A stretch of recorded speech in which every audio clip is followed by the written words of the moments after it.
Hello. Welcome. This is the big one. Ray tracing is kind of the gold standard of computer graphics. It's certainly the most accurate and in some cases straightforward method.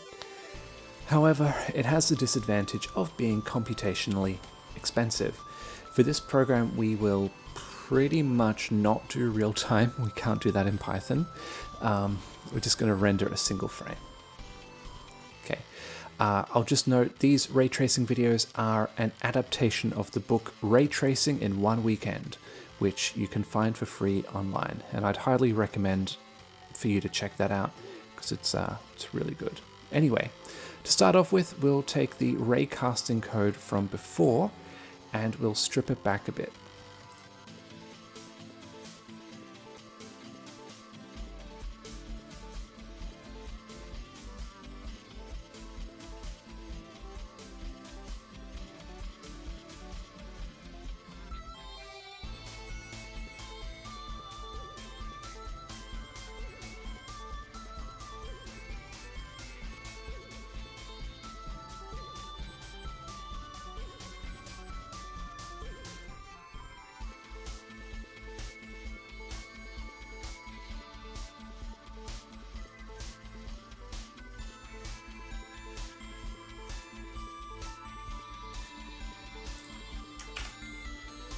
Okay, so we've replaced our camera object with, our player object with the camera object.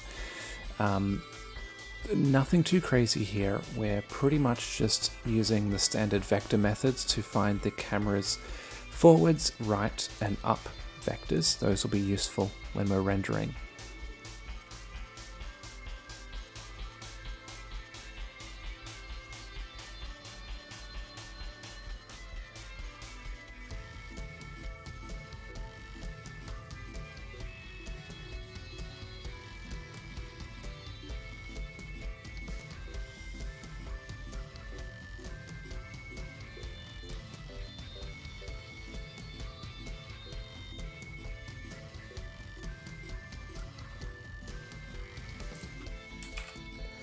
Okay, so in this video, we're just going to be doing a single sphere.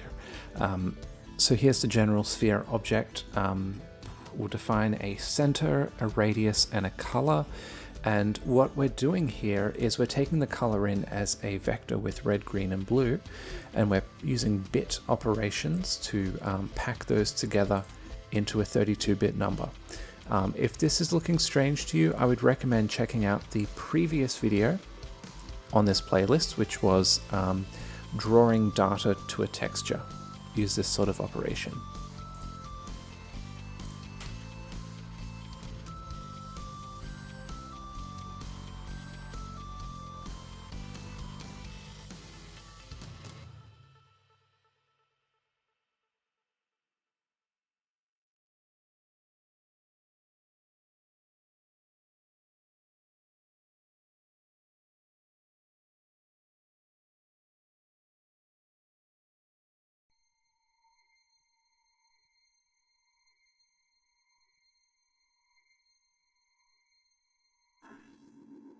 You think you're so goddamn high and mighty as if you're a goddamn lighthouse keeper?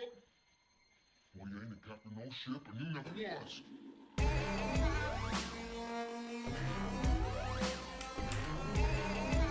Okay, so we've renamed the game board class to scene. Again, at the moment we're just doing one sphere, but we want to keep it nice and general because we could add more later. So we'll keep spheres as a list with one element. And yeah, we've defined everything. Just a side note, it's common to think of X and Y as being in the horizontal plane and set Z as our up direction. We'll actually be doing that later. For the moment, we're going to do everything in kind of standardized coordinates where negative Z is forwards away from the camera, which is why we've created the sphere at a Z of -1, because it's in front of us, we're looking at it. And also we're just setting it up so that the kind of up direction is +1 on the Y. So it kind of goes with the standard Cartesian coordinate system.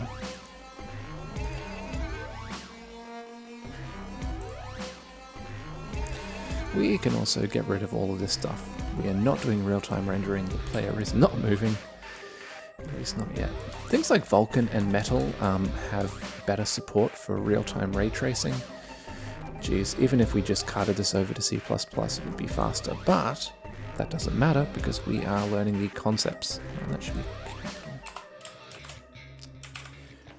Alrighty. So now I guess we'll leave this stuff and we'll go down and look at the app.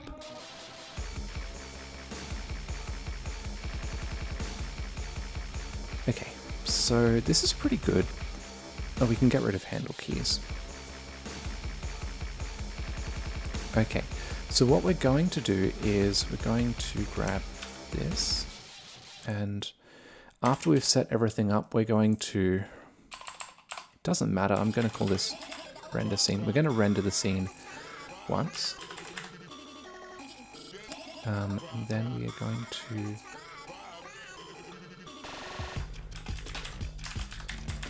just draw that to the screen. Okay, so the rendering happens once and then it's just drawing an image pretty much. Okay, so that is done. Let's look at the drawing code. First thing we're going to do is create a general kind of abstract ray class.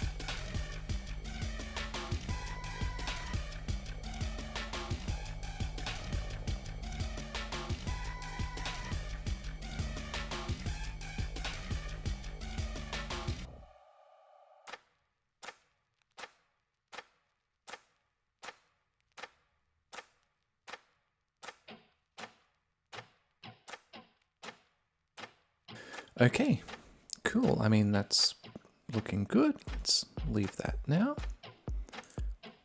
And we'll look at the engine. Now this stuff is all okay. We can get rid of this self.colors. We're not using that. So yeah, just a quick overview of what we're doing. We initialize the width and height of the screen.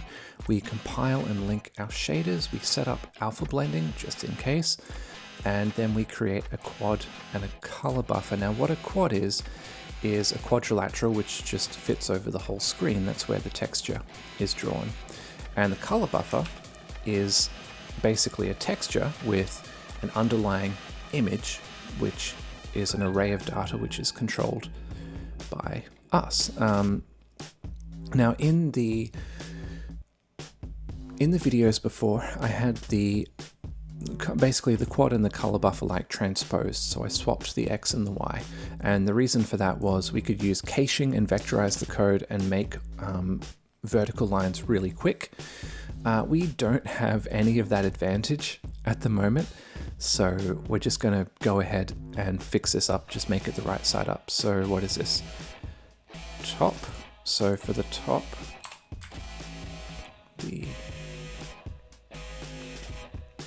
actually I'm just going to make a quick adjustment. I found when I did this before that, actually no, changed my mind. We're just going to leave that. Okay, so for the top texture coordinate, that should always be 1. For the bottom texture coordinate, that should always be 0. The right should have 1. For the X texture coordinate, and the left should always be 0. This is a good video. We're having fun. Okay, cool. So we got everything set up there. Right, now, that's fine. That's good. Or maybe it's not good. Hey, we'll always find out when we debug it. Okay, so create color buffer. Now, this is a color buffer data. That's a big array that has all the stuff. We are allocating screen width times screen height. That does not change. That's the number of pixels we're allocating. Okay, and we don't need to print that out. All right. Now this is down here, self screen height, self screen width. This is the transposition. So we'll fix that up. Okay, and I'm just going to copy that. And down below, there's the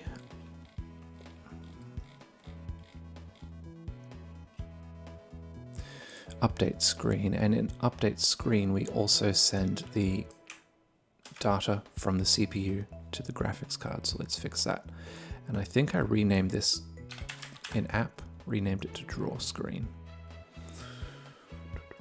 Okay, we can get rid of draw vertical line. That is fine. Clear screen is fine. Destroy is fine. Okay, this is looking good. We can get rid of this.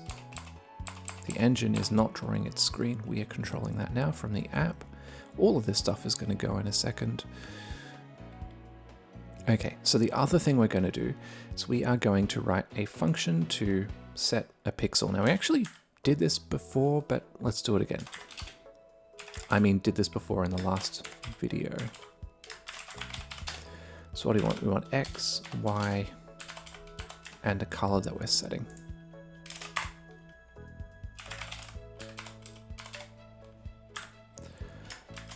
So we access this element. Now if I just type in X, that will, just go on the first line. So X goes from 0 up to what? 0 to 639, and then it pops down to the next line. So the way we access into a flattened array is we take X plus Y times screen width, because for every step down in the Y, we step down a whole bunch of pixels, or rather, we step across a whole bunch of pixels in our flat array. And we can just pass this in. This is just an integer, a number. Okay, so we've got that done, but we're not done. We're not done. So the next thing we need to do is we're going to write a function to determine whether a ray hits a sphere. So we pass in a ray object and a sphere object and return true or false. For this one, I'm going to pass over to get into MathDev. I don't look good. I look disheveled. Okay. Hi. Get into MathDev, coming at you from a secret location. Got to be super quiet. Okay. So basically, this is what get into game dev is doing. We've got the coordinate system here. We're setting it up so that Z is forwards and backwards. Y is up, and then by the right-hand rule, positive Z should be this end.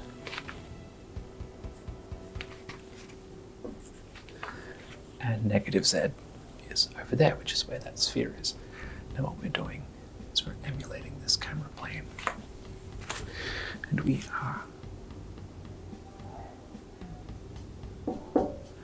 shooting a bunch of rays and trying to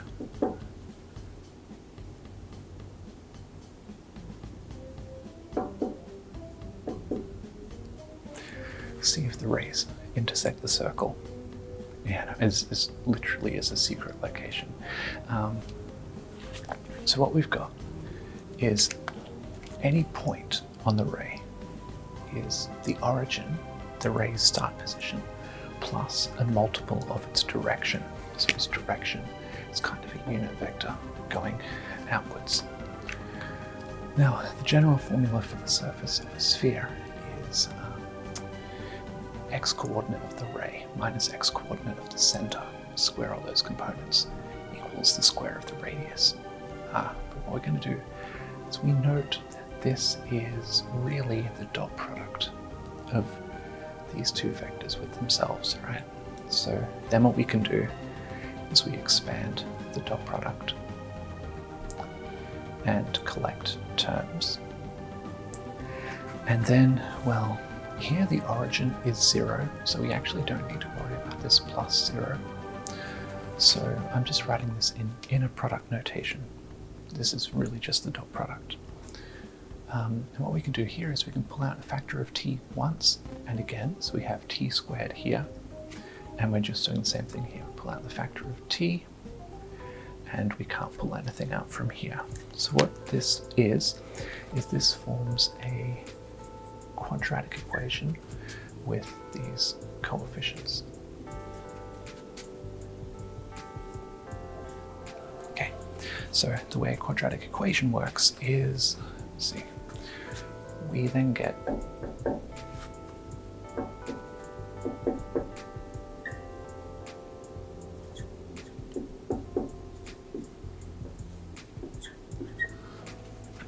that as our general solution. That's just the quadratic formula. That has a solution if this inner term, the discriminant, is positive, or it can be 0, that's fine. So that's what we're testing for. Just another note, so we can make sure that the ray is always coming from the origin if we subtract the camera's position from every single vector, okay? From every single coordinate, basically. So the first step is subtract the camera's position and then try to solve the quadratic formula. All right. Oh, while I've got you here, another thing. The really cool thing about a sphere is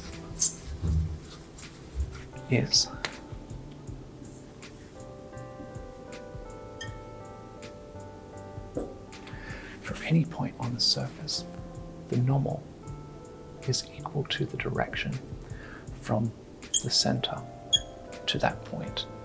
That's the normal. So that'll be useful in the second part. All right, have fun. Keep coding.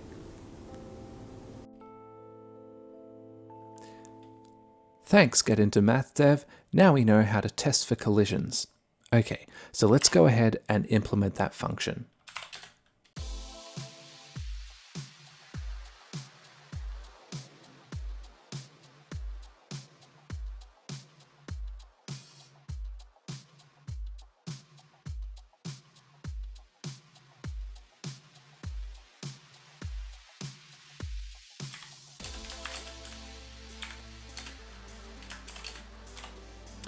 Okay, cool. So we're just setting up the coefficients of the quadratic formula here.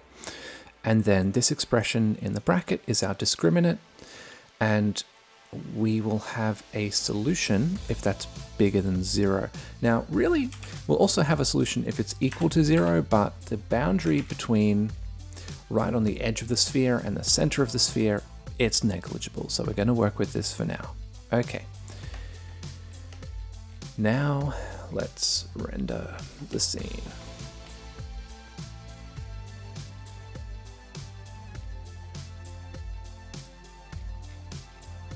Actually, stuff it. None of this stuff is useful. I'll get rid of all of it. Okay, what are we going to do? Well, I'm going to try to get some cache hits. We'll see. It doesn't really make a difference.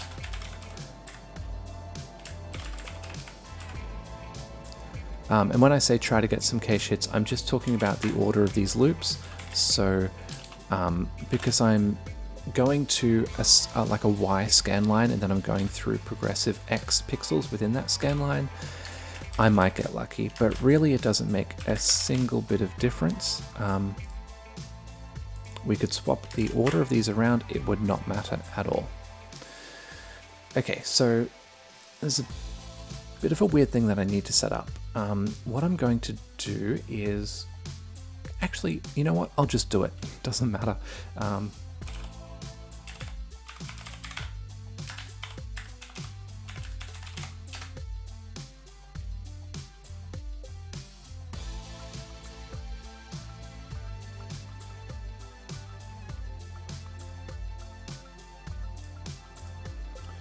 Okay, so I'm going to interpolate based on the, it should be Y, shouldn't it?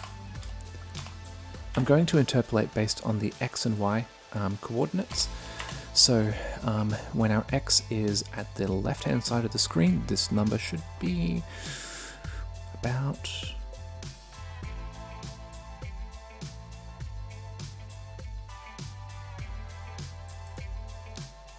good catch. Now it should be about -1.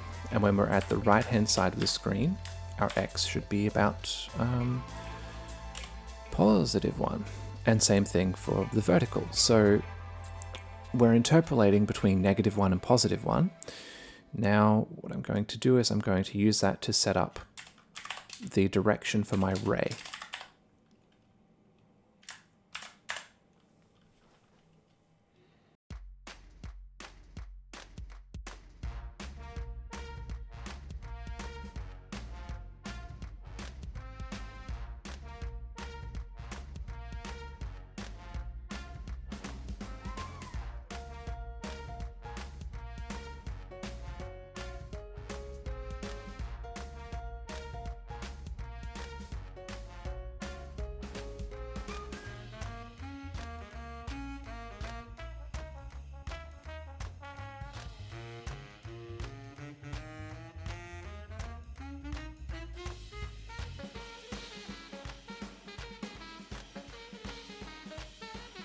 Okay, so here we have this. We are setting up the ray, and then we set up a default background color. And then for every sphere that we have, at the moment we just have one, we test if we're hitting it. And if we're hitting it, then we set the ray, this is really the pixel color, isn't it? We set it to the ray's color, and then we just go ahead and set that. So let's see what this looks like. That's not good. Okay.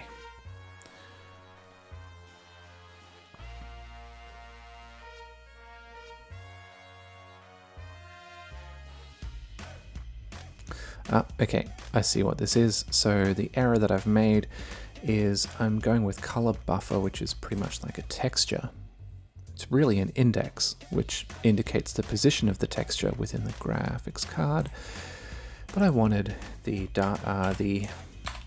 array of everything. So, why can I not type? Okay, let's try that. And there we have it. Hey, it's a beautiful sphere. As we can see, this is not a sphere, it's squashed. Now the reason for that is we need to have the increments in direction, horizontal and vertical, kind of attenuated the same way, kind of divided the same way. So the way we can get around that, and this is what I didn't mention before, is we can pick our denominator. So we'll say, oh, whoops. I'll call this we can call this anything we want at all. It's just, you know, the larger of these two.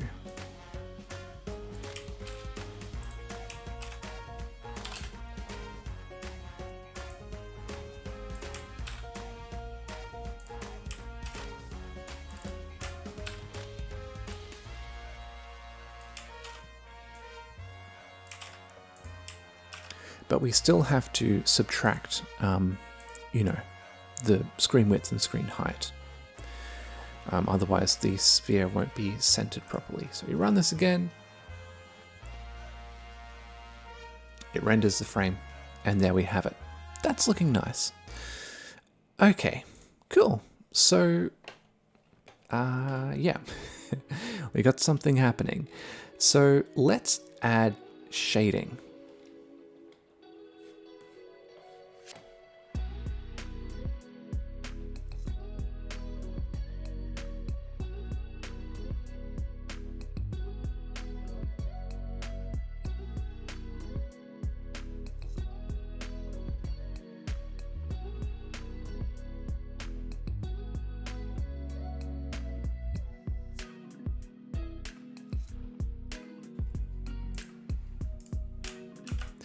Okay, so one thing that I'm doing is we're going to be doing some like lighting calculations.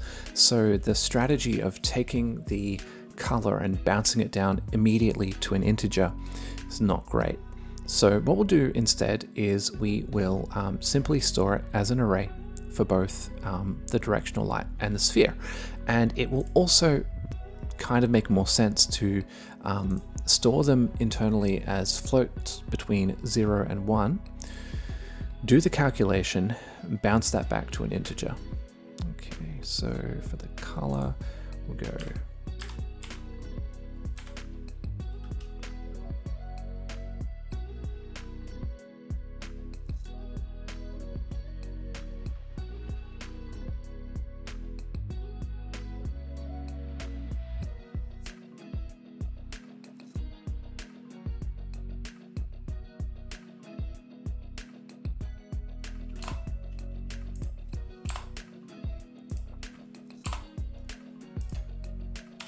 there we have it. That's perfectly fine. So we've got a white directional light, which is coming down onto the sphere.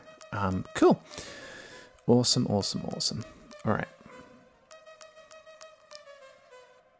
So get into MathDev mentioned before that with a sphere, the position on the surface, direction vector from the center to the surface position is equal to the normal. So in other words, now when we hit the sphere, we also want to track which position we hit the sphere at. And that's okay. Remember, the purpose of this hit sphere function is to find the t value, which solves for the ray position. So let's actually solve that. Let's return that.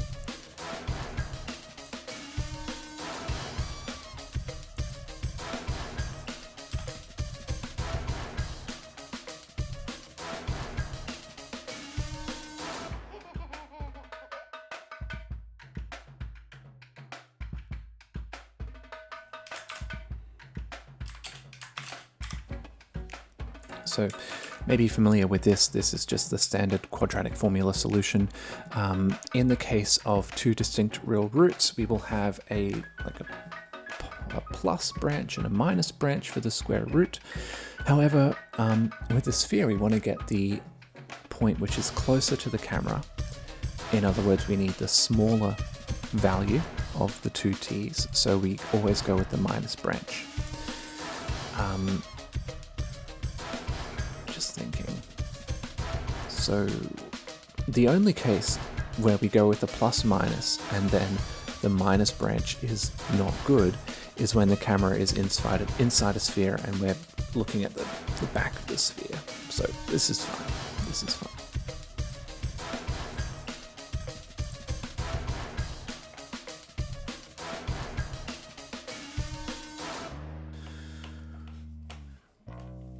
Okay, so now everything is pretty much working in tuples, so we can set this up. So we're doing it as a tuple.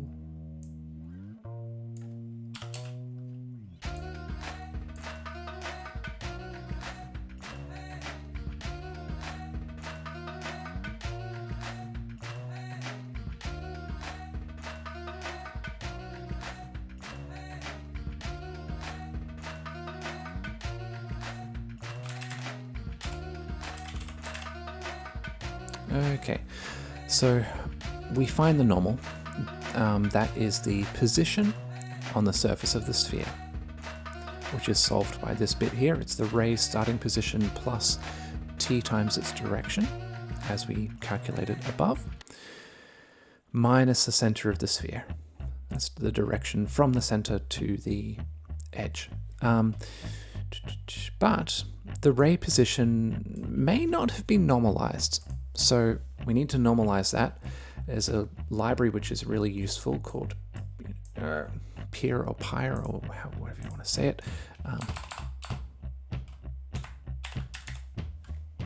So we can import that and just normalize the result.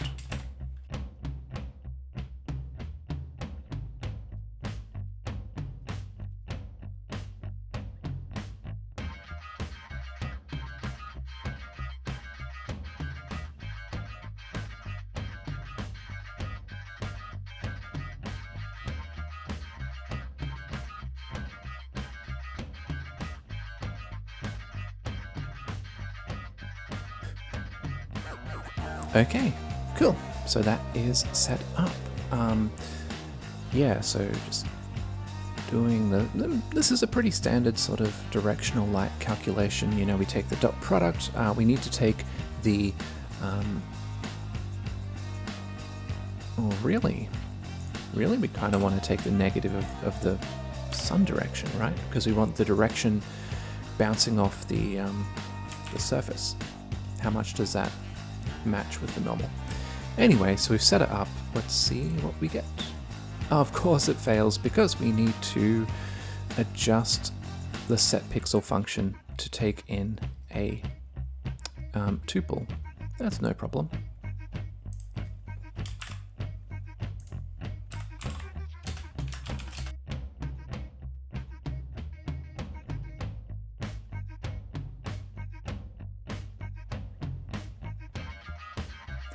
And there we have it. We have a beautiful, wonderful sphere.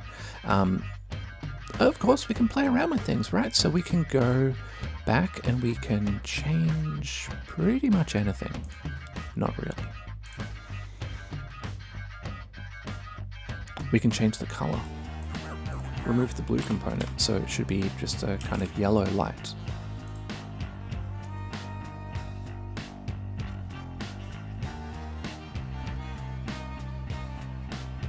Yeah, it's not very extreme, is it? Let's try that again. Red light.